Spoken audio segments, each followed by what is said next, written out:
Shalom, shalom! Como é que vocês estão? Espero que vocês estejam bem. Vamos chamar a Lani. Sejam bem-vindos. Sejam muito bem-vindos.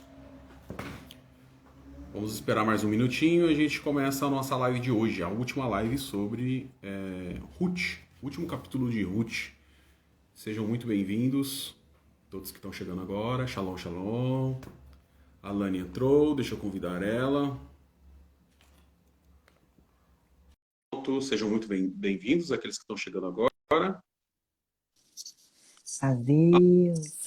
Deus. Como você tá? Tudo bem, graças a Deus, irmão. Consegue me ouvir bem aí? Tô ouvindo bem, vendo bem também. Em Paris já é madrugada, então Já. bom dia. Já são 2 horas da manhã, 2:02. Olha aí. Seja muito bem-vindo. O pessoal tá chegando e a gente vai iniciar a nossa live, tá bom? Tá bom, sejam Eu bem-vindos consigo te aí. ouvir bem, você consegue me ouvir bem. Uhum. O pessoal tá chegando. Ah, Marcelo Cinciarelli. Grande abraço para o Marcelo. Seja bem-vindo, Marcelo. Grande amigo, companheiro, irmão. Pessoal que está chegando, sejam muito bem-vindos. A gente já vai dar início à nossa live, tá bom? Mais um minutinho, o pessoal está chegando. Sejam muito bem-vindos. Ruth, capítulo 4, hoje é um capítulo muito especial, porque se conclui um plano de Deus, né, na vida de Ruth e na vida de Boaz. Exatamente. No finalzinho, o Alexandre vai dar um alôzinho para vocês. O Alexandre está aqui comigo. Ah, que legal. Ele passou por um pequeno acidente, né, Lê? O Alexandre está aqui, passou por um pequeno acidente, mas ele vai estar com a gente hoje. Ele não pode fazer a tradução, mas ele vai estar aqui com a gente. Não é tradução que fala, né, Lê? Interpretação. Olha a tradução. Eu nunca aprendo. Ele pode explicar por que não é... Essa é uma dúvida que eu tenho. Por que não é tradução e é interpretação? O Alexandre vai falar pra gente por que a interpretação não é tradução. É uma forma de... nós somos intérpretes, então estou trazendo a tua fala para a realidade de Libras. Então eu interpreto aquilo que você fala, na língua dele. Ah, entendi. Então ele interpreta aquilo que nós falamos, só que na língua deles. Então por isso não é interpretação. O termo tradução é quando é uma tradução escrita. Isso. Então quando é tradução é porque é uma tradução escrita. No caso aqui, interpretação, porque ele vai interpretar. Então se desenha uma história, né? A pessoa que vai fazer isso, ele faz uma história para que se encaixe mais dentro da linguagem. Então. Ah, aprendemos. Legal. Vamos iniciar então? Vamos lá. Bora, vamos lá. Bom, então um pequeno resumo, né, até agora. O livro de Ruth é um livro importante porque ele acontece ali juntinho com o livro de Juízes. É um período dos Juízes, por isso que começa o capítulo 1º, o verso 1º, diz o seguinte: sucedeu que nos dias em que os juízes julgavam, então foi no tempo ali dos juízes. A gente sabe que no tempo dos juízes Israel sofreu bastante, né? Com a invasão dos midianitas e de outros povos que queriam tirar não só a paz, mas também tudo que eles produziam. E lá no capítulo 1º a gente vê a família de Elimeleque, junto com Noemi, seus 2 filhos, indo para Moab, então saindo da terra de Bet-Halem, que é Belém, a terra do pão, faltou pão, então eles vão lá para a terra de Moab, peregrinar lá, e aí começa a acontecer o que ninguém queria que acontecesse, né? Morre Elimeleque e depois morrem os 2 filhos, depois de já terem casados, então fica aí só Noemi e as suas 2 noras. Noemi, ela resolve voltar para Bet-Halem, que é Belém, para a Casa do Pão, justamente porque ela ficou sabendo que Deus visitou o seu povo. É lindo que no Antigo Testamento, né, a gente confunde um pouco essa palavra visitar. Oh, Deus me visitou. Toda vez que Deus visitava o povo era com milagre. Toda vez que Deus visitava o povo, na verdade, não era uma visitação interna. Ai, Deus está me visitando. Não, não era essa. Se vocês pegarem toda a visitação de Deus no passado, é com milagre. Então, por exemplo, Deus visitou a Sara e ela gerou. Deus visitou a Israel e Israel começou a produzir de novo. Deus visitou o povo de Israel no Egito. Então, o visitar sempre era munido de um milagre, sempre munido de uma obra, né, de Deus. E no capítulo 2, nós vemos justamente agora Noemi e Ruth, né? Apenas as duas, porque uma ficou no meio do caminho.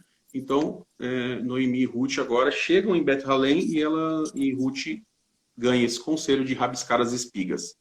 E no capítulo 2 também ela conhece Boaz, que é um homem muito abençoado por Deus e é parente de Noemi. No capítulo 3, Ruth ela recebe o conselho de novo de Noemi, mas agora para chegar perto de Boaz. É uma estratégia agora, né? A gente precisa rever a questão de Deuteronômio. Vamos ver o que a lei prometia para a gente. Eu tenho direito nessas terras e vai ser através de você. Então ela vai se deita aos pés de Boaz. Acontece uma cena muito bonita durante aquela noite, né?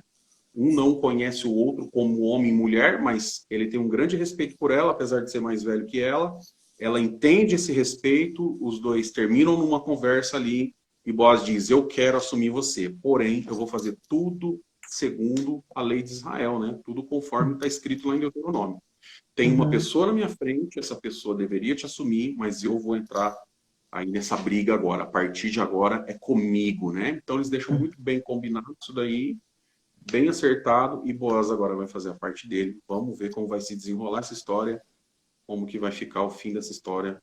Sem dúvida alguma é muito bonito, mas vamos detalhar para você que está aí na live, tá bom? Então, capítulo 4, quem tiver com a Bíblia pode abrir a Bíblia. E Boaz subiu à porta e assentou-se ali.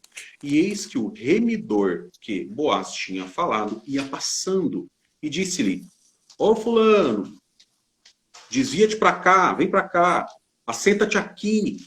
E desviou-se para ali e assentou-se. Então tomou 10 homens dos anciões da cidade e disse, assentai-vos aqui, e assentaram-se. Então, uma primeira coisa que é interessante aqui é que tudo que era resolvido judicialmente, naquela época, tinha que ser na porta da cidade. Então, a porta era um lugar assim muito importante para a cidade, que era ali que se resolviam as questões jurídicas, né? Então, Boaz ele vai para a porta da cidade, ele senta ali na porta da cidade e o remidor, lembra que tinha uma pessoa na frente de Boaz aí? O remidor tá passando e Boaz grita a ele e fala assim, fulano, vem para cá, se assenta aqui que nós temos um negócio importante para fazer. E ele chama mais 10 pessoas, né, 10 homens, para sentarem com ele ali, porque agora eles vão resolver uma questão muito interessante. Falando disso, Alane, essa coisa de sentar para resolver as coisas, eu acho que às vezes falta um pouco disso, né, na vida das famílias, na vida das pessoas, que é um momento que você para tudo, né, e se assenta. No caso aqui, essa porta para nós que somos cristãos, ela tem um grande significado, porque a porta aqui é Cristo. Ele falou, eu sou a porta que é o céu. Então aqui ele traz uma imagem dessa porta que é Cristo, que é o sinônimo de justiça, e agora a gente se assenta diante dessa porta e vamos julgar, vamos parar um pouco a nossa vida, vamos ver o que a gente precisa fazer. Sim. Você com todo o teu conhecimento, com tudo que você já viu, Alane, da vida das pessoas, quantas pessoas você tem ajudado, como que é essa questão de conseguir trazer as pessoas para fazer elas pararem um pouco? Porque a maioria não quer. Né? O corre-corre da vida, corre para lá, corre para cá. Mas como que é isso? Como que é esse presta atenção para fazer uma pessoa parar de repente para começar a rever a sua vida? Sim, se desacelerar, né? Desacelerar para poder prestar atenção no que é importante. E a nossa sociedade hoje é uma sociedade que realmente é movida pela velocidade, né? Tudo é muito rápido, tudo tem que ser para ontem. As pessoas nem veem mais as estações do ano passando, as pessoas não veem o dia passando, as pessoas não prestam atenção em nada. E eu vejo isso tanto nos jovens, como nos casais, como em crianças, né? Crianças aceleradas, assim, nunca houve tanto diagnóstico de criança com hiperatividade do que nessa geração, que é um fruto também não só, né, de um efeito de, claro, hoje se diagnostica muito mais transtornos psicológicos, mas também de um efeito de superestimulação. Então, como que a gente pode parar, né, para ver o que é importante? Acho que o jeito que é mais fácil para a gente parar, né, é a gente olhar e ver quais são os frutos que estão saindo das nossas árvores. Olhar para a nossa vida material, para a nossa vida espiritual e ver onde estão os frutos. Se a gente não para olhar e ver onde estão os frutos, as coisas vão passando e ninguém se dá conta mais. Quando às vezes, por exemplo, eu vejo famílias, mães, né? Particularmente tenho mais esse atendimento com mães, com mulheres.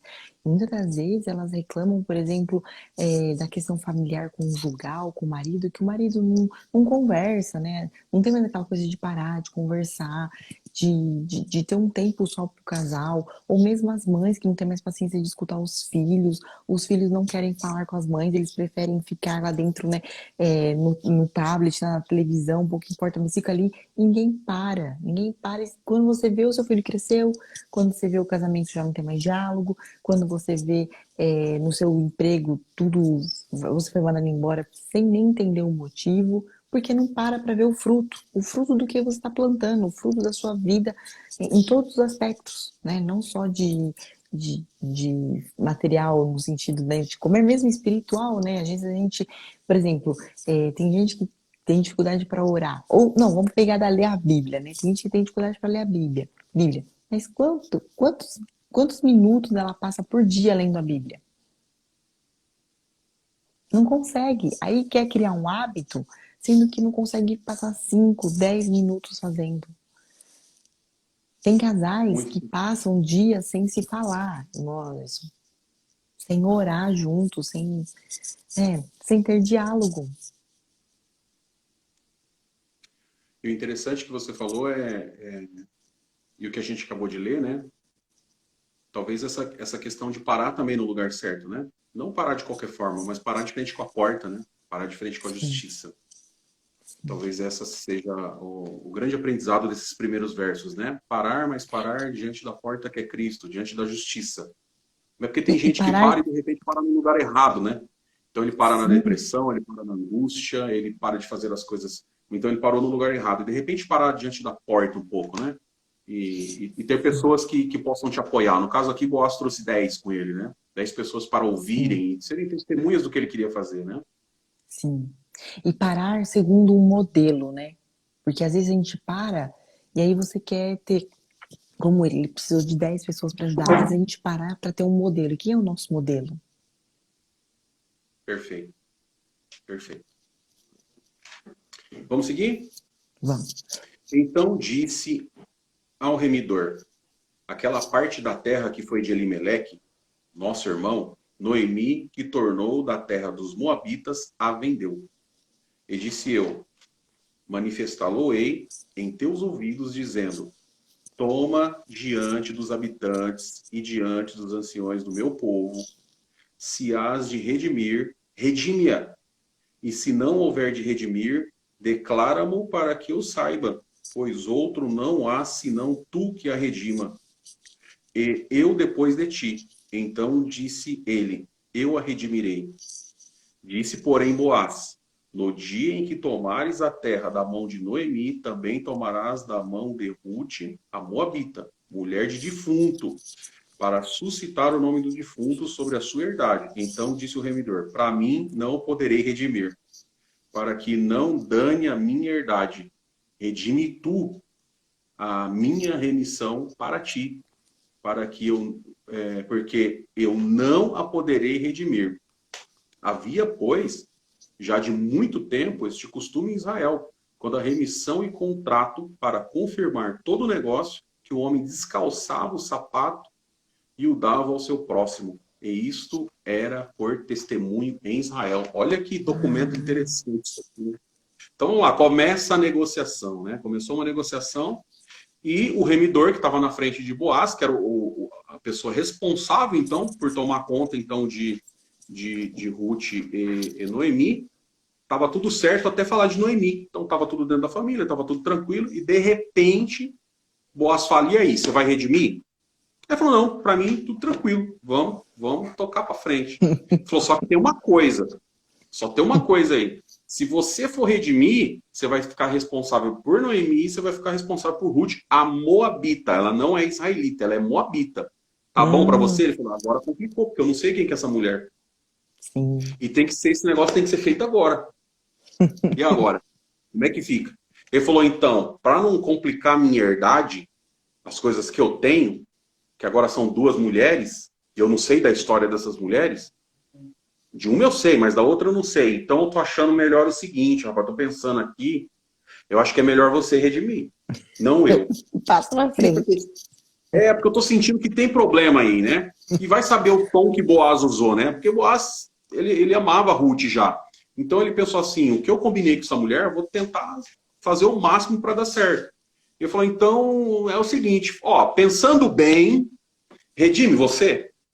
Ele falou, então foi o seguinte, vamos lá, vamos fechar o negócio. E o contrato, gente, para você que está assistindo nossa live hoje, olha que interessante. Era um costume em Israel que quando se fechava um negócio, então a pessoa que cedia tirava o sapato, né, o chinelo ali, entregava na mão do outro, na frente das 10 pessoas. Quer dizer, a partir de agora o nosso negócio está fechado, né? Então, a partir de agora, você segura aqui os sapatos. Há até quem diga aí, né? O pessoal diz aí, muitos historiadores, até teólogos, que no momento que Jesus está dentro do Jordão, lembra que João fala, eu não sou digno de desatar as suas alparcas? Ele falou assim, eu não sou digno nem de desatar, quanto mais receber. Porque Jesus estava colocando uma responsabilidade nele, me batiza. Ele falou, não, eu não sou digno nem de desatar as alparcas, quanto mais receber essa responsabilidade de um contrato tão importante que é te batizar. Jesus, vamos fazer assim para se cumprir a Escritura. Então, algumas pessoas, alguns teólogos, tiram dessa parte aqui. E o que aconteceu? Ele realmente cedeu. Né? Ele cedeu porque ele sentiu que poderia ter algum problema. Diante disso, Alane, eu fico com uma pergunta, porque tem algumas pessoas que param no momento da história da própria vida, param no momento da história de alguns relacionamentos, param em momento da história dos seus trabalhos, justamente por medo do futuro. E aqui no caso, esse cara deixou de conquistar uma grande mulher, né? E ter uma grande mulher na vida dele. A pergunta é, por que esse medo? Por que acontece esse entrave? Por que acontece essa barreira dentro da cabeça da gente? Por que acontece por que vem tanta dúvida sobre o futuro? Por que a gente prefere ficar parado e não aceitar o que Deus tem pra gente? Primeiro porque a gente tem muito medo do desconhecido, né? Esse é o primeiro medo, é o medo daquilo que a gente não conhece. Outra coisa é que quando a gente passa por algo, né, o futuro, esse desconhecido, esse sair da zona de conforto dói muito, né? Crescer dói. Até eu tenho um filho agora que tá na época de tá tendo um estirão e às vezes ele fala que dói, né? Dói o joelho, dói o pé, porque crescer dói. Então a gente sair das nossas zonas de conforto, daquilo que a gente conhece, da nossa medidinha e ir para alguma coisa nova, sair desse lugar e ir para uma zona de desconforto, que é onde a gente cresce, onde a gente aprende, onde a gente descobre coisas novas, vai doer. Então eu tenho certeza que ele preferiu ficar naquilo que era confortável para ele e não se aventurar, se assim podemos dizer, que não foi uma aventura, mas ele sair da zona de conforto dele. E eu acho muito importante nessa história, eu até comentei essa semana alguém me colocou uma pergunta bem assim, interessante, que falou, como é que você conheceu o seu Boaz? E no nosso meio a gente tem muito disso, né? Se a pessoa não foi crente desde pequenininho, né? Se você foi crente desde pequenininho, né? E a sua família já era crente e tudo. Então a gente olha as pessoas que vêm para a igreja depois com outros olhos, né? E fica assim, mas será quem é ela? Não conheço. Por mais que Ruth, ela tenha dado a prova de fé e ela já se adaptou, e eu tenho certeza que ela já estava andando conforme o povo andava com os costumes. Ela anuncia, né? O teu Deus é o meu Deus. Então ela tá ali, ela já aceitou e já se colocou conforme o costume local, mas mesmo assim, quem era dali, muitas vezes, né? Ele não, o que poderia redimi-la, não quis olhar com esse olhar. E Boaz não, Boaz ele olhou com um olhar acho que espiritual também e acreditou no que ela poderia oferecer. Então, a primeira coisa, a gente não gosta dessa sair da nossa zona de conforto. A segunda coisa é que a gente se preocupa muito com a opinião dos outros. Muito top. E isso é assim, a gente não, muitas das vezes a gente tem irmãos não, pessoas, né? Não tem pessoas. Que às vezes fica preocupado, não é com a opinião de Deus, a opinião da Bíblia. Ele se preocupa com a opinião dos outros. e não age em função da opinião dos outros, mas sem saber se aquilo que está no coração dele é uma vontade de Deus, se aquilo está de acordo com o princípio bíblico, se aquilo é uma coisa que vai fazer bem para a família dele. Não, ele para, se atenta ali. Ah, não, mas o que o outro vai pensar? O que o outro vai falar? Ah, mas e aquilo ali? E não age, fica parado naquele lugar, não sai do lugar e perde uma bênção. Muito legal. Excelente observação. Verso 9. Então Boaz disse aos anciãos e a todo o povo: sois hoje testemunhas de que tomei tudo quanto foi de Elimeleque, e de Quilion e de Malom, da mão de Noemi, e de que também tomo por mulher a Ruth, a Moabita, que foi mulher de Malom, para suscitar o nome do defunto sobre a sua herdade, para que o nome do defunto não seja desarraigado dentre seus irmãos e da porta do seu lugar. Disto sois hoje testemunhas. E todo o povo que estava na porta e os anciãos disseram: somos testemunhas. O Senhor faça a esta mulher que entra na tua casa como a Raquel e como Leia, que ambas edificaram casa de Israel. E há-te já valorosamente em Efrata, e faze-te nome afamado em Belém, e seja a tua casa como a casa de Pérez, que Tamar teve de Judá, da semente que o Senhor te der desta moça. Meu Deus!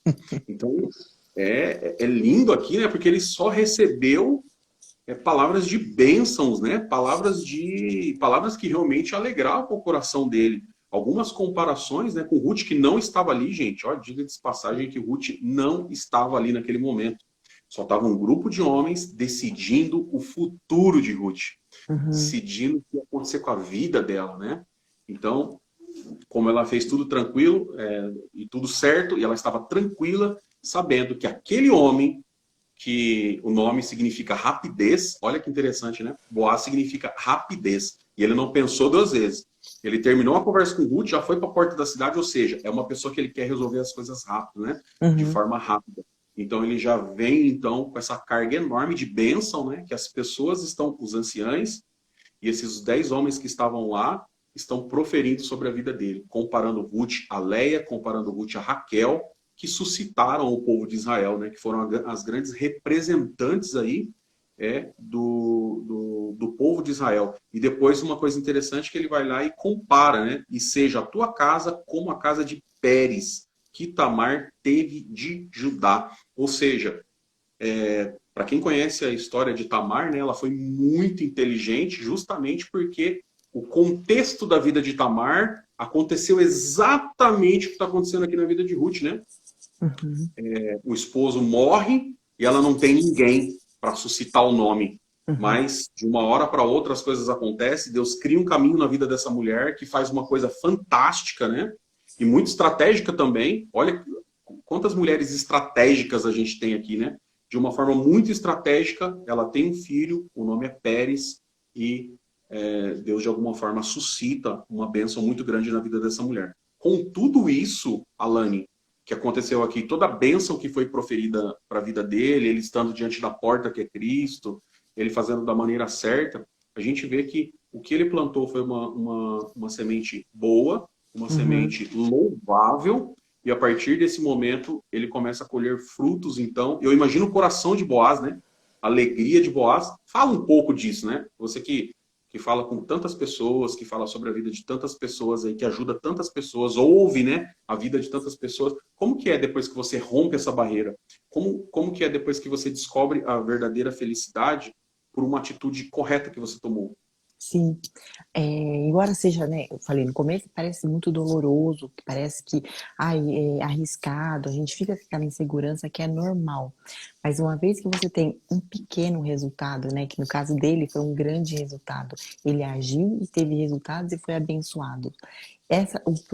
a própria recompensa, o próprio micro ou grande resultado, ele ativa dentro do nosso cérebro a dopamina, né?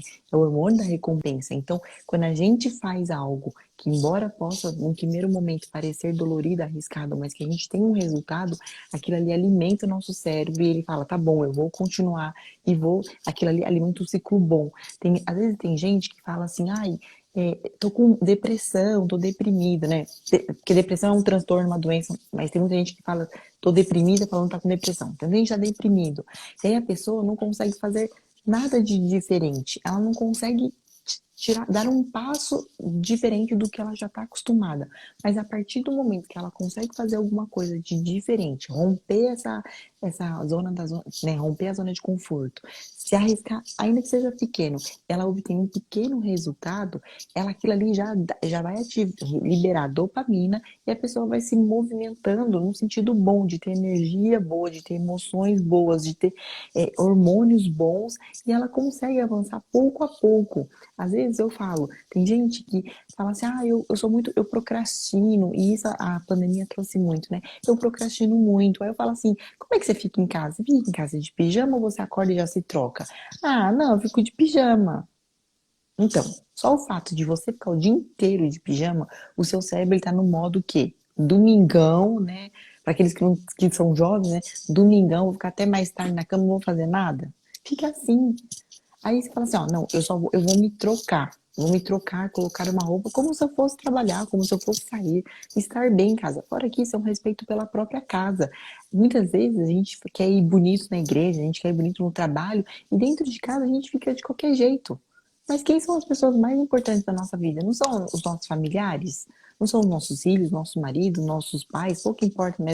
Dependendo do estado civil da pessoa, são as pessoas da nossa casa. Então, se arrume, se vista bem, e só o fato de você se arrumar, pentear o cabelo, às vezes colocar um negócio para tirar a olheira, você já se sente tão melhor, aquilo já te libera bons hormônios e você consegue fazer coisas assim, básicas. Não estou falando de mover montanhas, não, mas são pequenas sementes que os resultados aparecem rápido.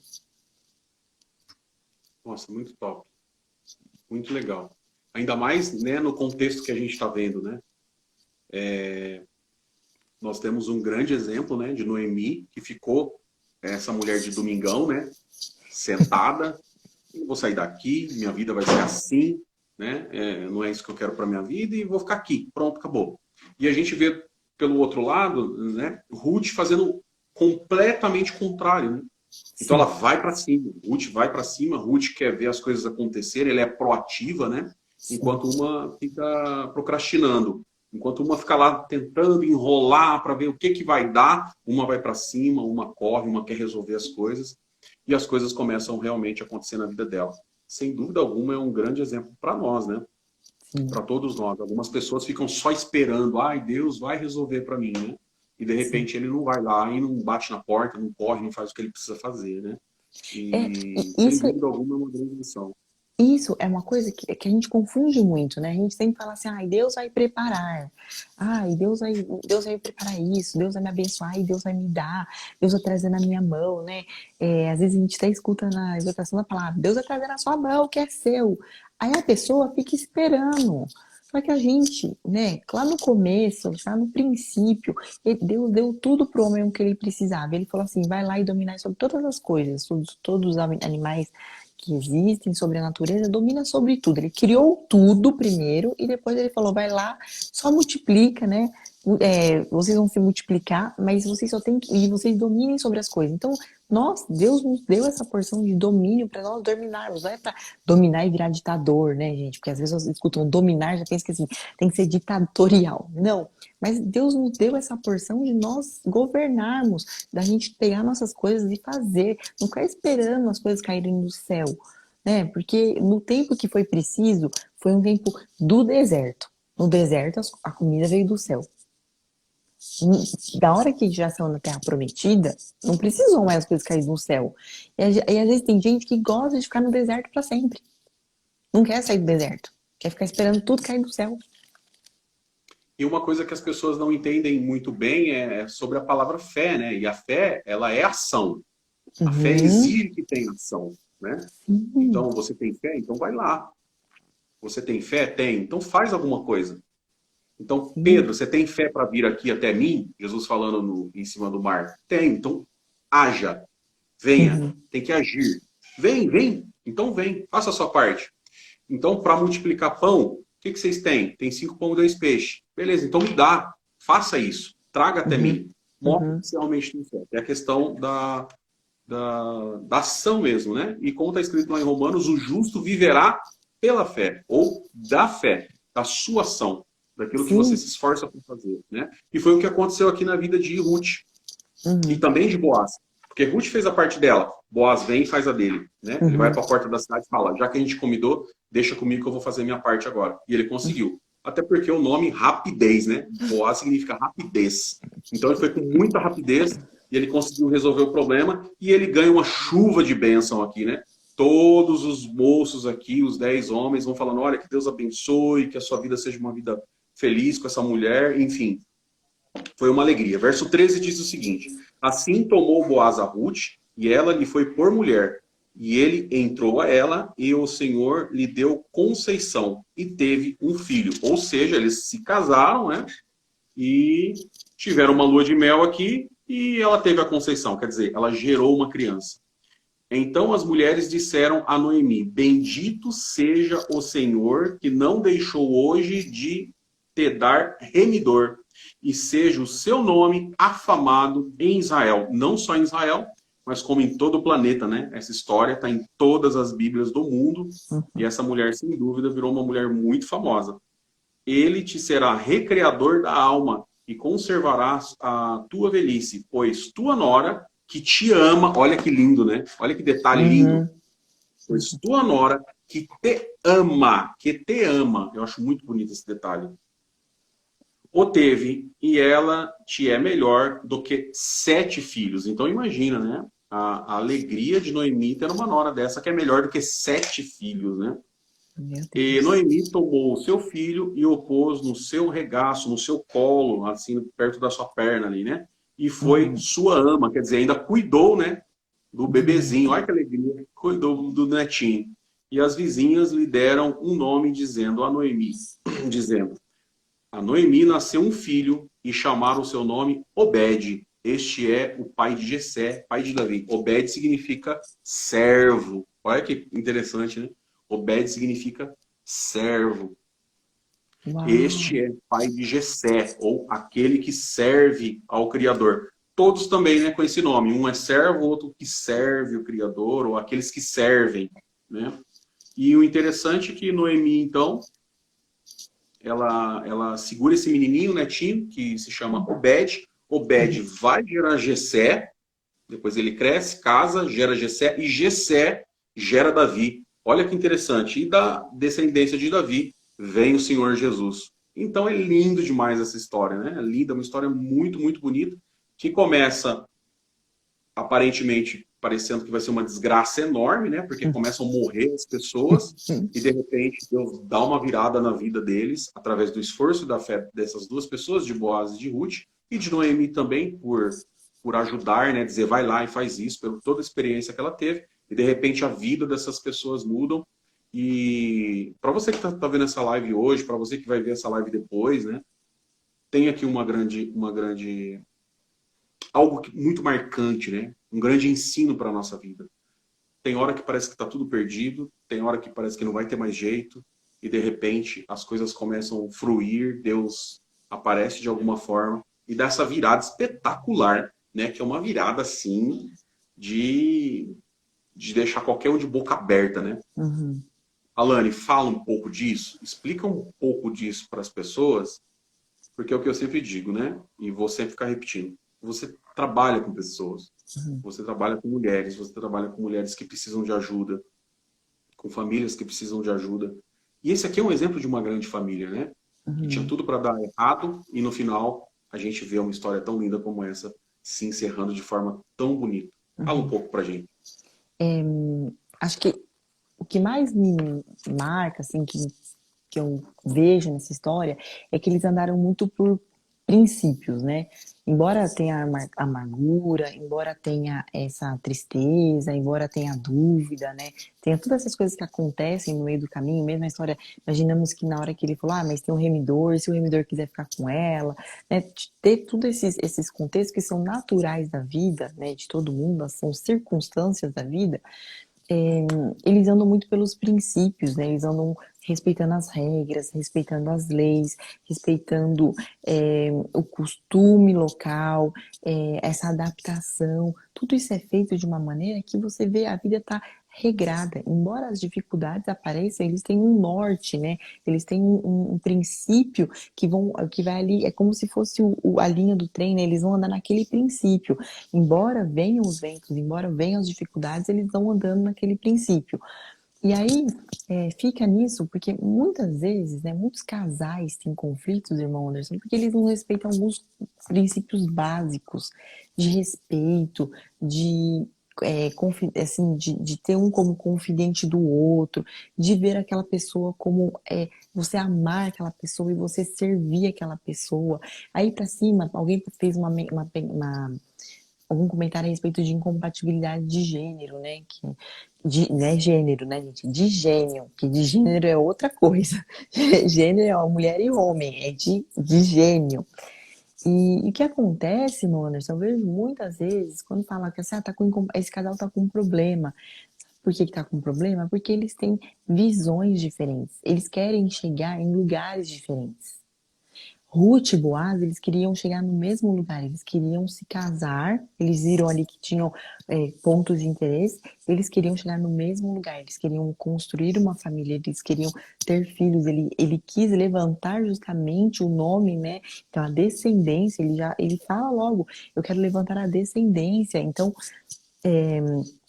tem gente que casa, e aí casa, cada um quer para um jeito, né? Tem gente que casa assim, ó, um quer fazer faculdade, e o outro quer só trabalhar.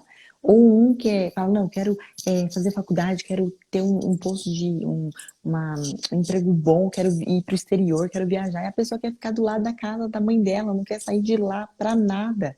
Aí fala assim, incompatibilidade de gênero. Não, é porque tem visões no sentido de a longo prazo, né? Aonde quer chegar, totalmente diferentes.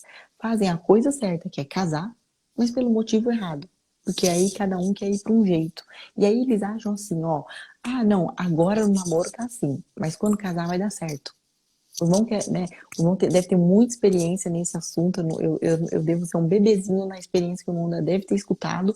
Mas de quantos casais que casam e vão falar assim, não, mas depois que casar ele vai melhorar. A pessoa não ajudava em casa, a pessoa não, né, vamos falar das mulheres aí. Sei lá, às vezes a menina nunca cozinhou, não fazia nada. A mãe dela colocava o café da manhã para ela na mesa.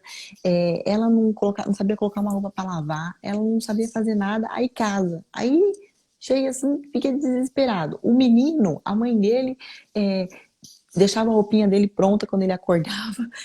Colocava comida praticamente na boquinha dele, ele não ajudava em nada, ele tomava banho, deixava a toalha em qualquer lugar, deixava a roupa espalhada pela casa toda, chegava com o sapato sujo, ia dentro do quarto, nunca ajudou um aspirador, numa vassoura, não pegou nada. Aí eles casam. É óbvio que essas duas pessoas vai dar um problema enorme, enorme, enorme, enorme. Aí fala em incompatibilidade de gênero? Não. Os sinais já estavam lá no começo, no namoro. Mas aí a gente acha que depois que casa a pessoa vai mudar. Vai mudar se um olhar para o outro e falar assim, não, eu vou te servir, né? Eu vou te servir pela vida e pela morte. Eu vou estar aqui, pessoa, sua companheira, e vou te servir. E o homem é igual. Eu vou servir Deus me preparou essa, eu vou servi-la por todos os dias da minha vida. Se cada um olhar com o outro com esse olhar de servidão, que é justamente isso, servo, né? Nos nomes, tem isso já de servir. Eu acho que muitos casamentos podem ser restaurados, muitas vidas podem ser restauradas se a gente só sair do movimento de ficar esperando ser servido e a gente falar, não, eu vou servir. Como Obed serve, né? Então, vamos servir. Servir o próximo, servir a sua casa. Se você não casou, sua mãe tá cansada, vai lá, lava uma louça para ela. Tira põe uma roupa no varal, dobra, passa, né? Não custa nada. Não custa nada. Muito legal. Alane, me fala uma coisa. Depois de 4 capítulos, e a gente encerrando hoje, me fala qual que é a grande mensagem para você do livro de Ruth. A grande mensagem do livro de Ruth, para mim, a grande mensagem do livro de Ruth é não olhemos as aparências, tentemos entender o que está dentro do coração das pessoas, busquemos essa comunhão de entender o coração das pessoas, a intenção das pessoas, e não somente aquilo que é de fora, externo, da onde veio a origem dela, o passado das pessoas, mas tenhamos essa consciência, sejamos mais boas, tentamos ser remidores uns dos outros, né? Pagando não que nós possamos pagar a dívida de alguém, mas ajudando uns aos outros. Quando você vê o seu irmão em dificuldade, tenta lá ajudar ele, abençoa ele, tenta pegar as espigas junto com ele. Então é isso que eu vejo, não ficar nesse olhar de aparência, que a gente muitas das vezes, infelizmente, a gente tem essa coisa da aparência, né? A aparência de crente, a aparência de tal pessoa, isso daí, às vezes tem gente que vê uma pessoa tatuada e fala, Deus me livre, Deus me livre, esse não tem como. Ou então, às vezes, a pessoa vê que aquela pessoa com um super estilo, né? Nossa, essa pessoa, serve a Deus, é muito crente. E às vezes o coração não tá bom. Tem, sabe, até a língua maior que a boca. Então, não olhemos para isso e tentemos buscar mais essa comunhão com Deus, de olhar com olhos espirituais e vermos que cada pessoa tem uma alma dentro de si. E a gente lida com alma, né? A gente não lida só com o corpo, só com o externo. Muito bom. Ale, vem aqui do lado. Agora é a vez do Alexandre. Gente, o Alexandre, ele passou por um acidente, só que ele esteve presente aqui do meu lado o tempo todo, tá? Ele sempre esteve aqui. Vamos lá, Ale. Shalom, shalom. Tudo bem? Não dá para balançar muito a mãozinha, mas outra. Essa aqui até dá.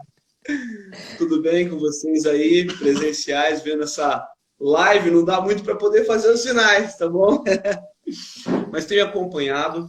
Agradeço a Deus primeiramente aí por essa parceria, essa jornada maravilhosa que teve uma trajetória, um impacto muito grande na vida das pessoas. Para mim, principalmente, trouxe uma reflexão aí muito bacana sobre aquilo que nós vivemos no nosso cotidiano, e uma questão muito bonita que a irmã Alane aí comentou sobre que nós não olhamos para a aparência, né? Eu faço um resumo sobre aquilo que a minha avó dizia para mim, né? Que ela costumava dizer assim, que uma cabana onde você ri, ela é melhor do que um castelo onde você chora. Então, se nós começarmos a pensar que o simples de hoje, a aceitação do menos para a nossa vida, mas diante de uma fé inigualável, um pulsar grandioso no nosso coração, com aquilo que Deus confirmou a nós, transforma numa situação maravilhosa, muito próspera, futura, e traz para nós uma visão também diferente, né, irmã Alane? Nós também aprendemos diariamente a observar as pessoas, não de uma forma de julgamento, claro que não, mas com aquele amor gostoso, aquela empatia, como eu seria, eu entender o dentro da pessoa, né? Então isso trouxe um sentimento assim de nos doar, entender melhor o outro, deixar um pouco ali do lado para que esse também possa ser resgatado, buscar coisas boas que também temos a oferecer. Cada um de nós tem a oferecer muita coisa boa.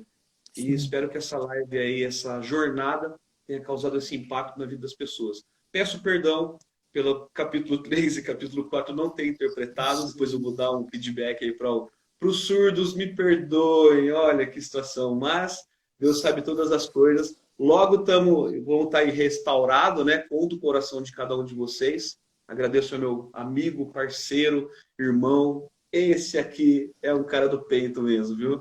Malane, agradecimentos do coração. Deus te abençoe, te guarde. Amém. E a todos que estão assistindo essa live aí, viu? Amém. Paz Deus. Amém. Ah, vocês aprenderam, é assim, né, Lê? I love you. Assim, I love you, tá? Amo vocês. Isso, I love you. O Alexandre deixou sua mensagem. Para mim, o grande aprendizado desse livro de Ruth, sem dúvida alguma, é o amor ao próximo. É não olhar, sim, para o passado das pessoas. É rabiscar junto as espigas. E uma coisa que a gente vê muito no livro de Ruth, bênção. as pessoas estão sempre proferindo bênçãos. Numa terra que teve tanta maldição e fome, as pessoas o tempo todo proferindo bênçãos. Quer sejam as bênçãos de Boaz, quer sejam os moços de Boaz, quer sejam as bênçãos de Ruth ou as bênçãos de Noemi, agora as bênçãos desses 10 homens, os anciãos da cidade. Todo capítulo nós temos bênçãos. Então, as pessoas proferindo bênçãos. Então, nós vamos terminar aqui a nossa live. Que pena, né? A gente precisa pegar outro livro, hein, Alane? Precisamos pegar outro livro. Vamos. Já Vamos pegar tô outro livro, já aí tô o pessoal fala acostumada. pra gente qual vai ser o próximo livro, tá bom? E eu, enquanto isso, vou falando aqui um abraço para cidades. Taquaritinga. Meu Deus! Tem uma cidade aqui, ó. Eu não sei nem falar. É em Santa Catarina. Choroéder. Eu acho, gente. Olha, um abraço muito grande. Teixeira de Freitas, São José dos Campos, Suzano, Hortolândia, Piracicaba, Belo Horizonte, Araras, São José do Rio Preto, Arabá, Campo Grande, lá no Mato Grosso, Ribeirão Vermelho, em Minas Gerais, Santa Bárbara do Oeste, o pessoal aqui de Campinas, Hortolândia, Sumaré, Rondonópolis, Piedade, Sales, Cotia, Alfenas, Janaúba, Taubaté, onde mais? Recife, tem o pessoal de Recife, Poções, na Bahia, Socorro, Mogi das Cruzes, Três Lagoas, Limeira, Franco da Rocha, Passos, lá em Minas, Portugal, Caçapava, Curitiba, Botelhos, Alumínio, Nicásio Bento e o pessoal também lá de Madrid, Campina da Lagoa. Gente, Campina da Lagoa tá em todas. Um grande abraço. Araçuaí também. E aí, gente, teve uma pessoa que me ajudou muito tempo aqui. Vocês precisam conhecer, ele vai dar um depoimento do que ele achou também. Costa Quintino. Ele me ajudou hoje demais e ele ficou anotando aí. Perdoe alguma cidade que não foi, que às vezes vai depois, não dá tempo de copiar. E Deus abençoe todos e fica aí para nós o ensino de sempre procurar melhorar. Sempre tem como melhorar. Nunca é o limite. Deus abençoe a todos. Uhul! Top, hein? Deus abençoe grandemente, viu? Deus abençoe grandemente todos que participaram da nossa live. Vamos fazer uma enquete, então, para a gente ver qual que é o próximo livro que a gente vai comentar, que a gente vai conversar, tá bom? Tem vários aqui, tem gente falando Esther, Jó, Isaías. Isaías é top, hein? Mas vamos ver o que o pessoal vai decidir. Jó também é top, Esther top, enfim, eu amo todos os livros da Bíblia. Então, para mim, eu sou muito suspeito a falar de algum, tá? Mas vamos ver, vamos lançar uma enquete aí no meu Instagram, no teu, pra gente ver qual o livro que a gente vai comentar. Com certeza.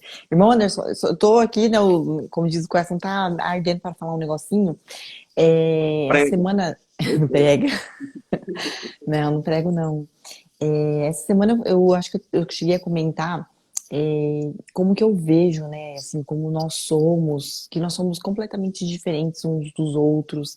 E eu vejo assim, né, quando a gente imagina quando fala assim, na hora que Deus encontrar o último, né, o último foi chamado, então, né, Cristo volta, né, tem essa imagem sempre que a gente fala, enquanto ficar um faltando, ele não vai voltar. E eu comparo, porque eu faço isso muito com os meninos, a gente brinca muito de quebra-cabeça aqui em casa. E o quebra-cabeça, a gente quando compra, a gente tem a imagem da frente. Então a gente sabe o que vai ser o resultado final, né? Então a gente na Bíblia também, a gente sabe qual é o resultado final. Só que quando a gente abre o quebra-cabeça, né? Então acho que lá no começo de tudo, quando era tudo sem forma e vazia, é quando a gente abre o quebra-cabeça. Então tudo fica, as peças a gente não sabe muito bem onde são. A gente começa a separar pelas bordas, né? E depois a gente começa a ver as cores e você fica comparando com a imagem da caixa, a imagem final que é. E eu acho que nós somos as pecinhas do quebra-cabeça. Nós somos totalmente diferentes uns dos outros. A minha cor vai ser diferente da cor do motivo que vai estar estampado na pecinha, que é o irmão, que vai estar diferente da do Tininho, que vai estar diferente da do Alexandre. Cada um tem um formato, uma cor e um motivo, né? Uma pintura, né? Algo, uma estampa diferente. E às vezes a gente fica olhando para o nosso irmão e às vezes ele até parece com a gente, né? Então a gente se aproxima dele. Mas às vezes a gente está bem numa fase de transição e a pecinha que é do lado, ela tem já uma cor diferente. E às vezes a gente não quer encostar, né? A gente não quer encaixar com aquele, porque fala, ele é muito diferente, ele é muito distante de mim, nós não temos valores. Só que quando a gente vai juntando essas pecinhas, né, a imagem vai se formando. Então, eu queria dizer assim, para todos que estão aí vendo, né, às vezes a gente não fica olhando, né, o formato da pecinha do seu lado, do seu irmão, se for muito diferente da sua, se for irregular, se ele tiver, sabe, aquele que só tem buraco, né? Tem uns que tem o que é de encaixar, e tem outros que é só as pessoas vão encaixar nele. Então, se a pessoa for assim, cheia de buraco, mas uma pessoa cheia de buraco, muitas pessoas podem se encaixar, né, nele. Então, não rejeita a pecinha que está do seu lado, porque quando nós nos unirmos todos, a gente vai conseguir ver a plenitude de Cristo. Então, era só isso que eu queria falar, que eu acho que a gente precisa, né, desse olhar. Mais do que nunca, a gente precisa desse olhar. Bacana. Alane, você tem um canal no YouTube, fala do seu canal que o pessoal conseguir achar aí. Sim, gente, é Alane BC, depois do YouTube, Alane BC. Eu vou trocar agora na minha bio e vou colocar o link do YouTube, que tava o link para quem quer entrar em contato pelo telefone, mas eu vou trocar agora mesmo, vou deixar o link do YouTube, quem quiser pode ir lá consultar. Não tá muito alimentado, mas o que eu fiz de coração tá lá, então vocês podem consultar, que Deus abençoe quem tá consultando. Eu também queria agradecer muito, irmão Anderson, pelas pessoas que vieram por essa jornada. Conheci muitas pessoas, foi assim, abençoador pro meu lado, né? Pra mim foi abençoador poder entrar em contato com tantas pessoas, conhecer várias histórias, pessoas se confiarem, contar problemas da vida delas. Então, isso é um privilégio que Deus me deu. Eu agradeço por essa oportunidade, todos que estão chegando. Deus abençoe grandemente a vida de vocês. E se por um acaso eu não consegui responder uma mensagem de alguém, que às vezes fica toda solicitação, a gente não consegue mais encontrar aquilo. Se por acaso alguém ficou com uma mensagem não respondida, por favor, mande de novo. Se eu não respondi, não foi por ignorar a mensagem, mas às vezes chegaram muitas, né? E eu não consegui responder todos. Mas Deus abençoe pelo carinho, Deus abençoe, irmão Anderson, por essa oportunidade, por essa confiança, por essas 4 semanas que para mim foram muito edificantes. Eu saio dessa jornada edificada. Deus abençoe. Amém, Alane, que bom. Bom, tem mais um abraço para Palotina e para Flórida, Estados Unidos, Miami. Um abraço bem apertado, tá bom? Deus abençoe a todos. Deus abençoe a todos que participaram, viu, da nossa live. E como Salmão casou com Raabe, a meretriz, aquela mesma lá que deu um local para os espias, gerou Boaz. Boaz agora casa com Ruth. Ruth gera Obed. Depois Obed cresce, gera Jessé. E Jessé cresce, se casa e gera Davi. Isso mesmo, o rei Davi. E um dia, para encerrar a nossa jornada, eu acho que vale muito isso. Um dia Davi, provavelmente embaixo de uma árvore com a sua harpa, ele cantou um dos hinos mais bonitos que eu já ouvi. E eu quero deixar para vocês aqui, tá bom? Para ficar marcado na vida de vocês. Olha o desenho que Deus foi fazendo na vida dessas pessoas. Chega em Davi, e Davi faz esse lindo hino, que é Mismor Davi. Adonai roel lo ezah, binodesh arbitzen, al memenohot inahalen. Nafshi shovev yanhen v'magalet tzedek leman shamo. Gan ki eleh beget samav lo irara ki ata imadi. Shiftecha umishantecha rema yanahamuni. Ta'aroch lefanai shulchan neget tzorarai, lishanta vashem hiroshi kotsi levaya. Artov defumi kohemehayai, veshavti, beve. Adonai, leorech, yamin. O Senhor é o meu pastor, e nada me faltará. Deitar-me faz em verdes pastos, guia-me mansamente às águas tranquilas, refrigera minha alma.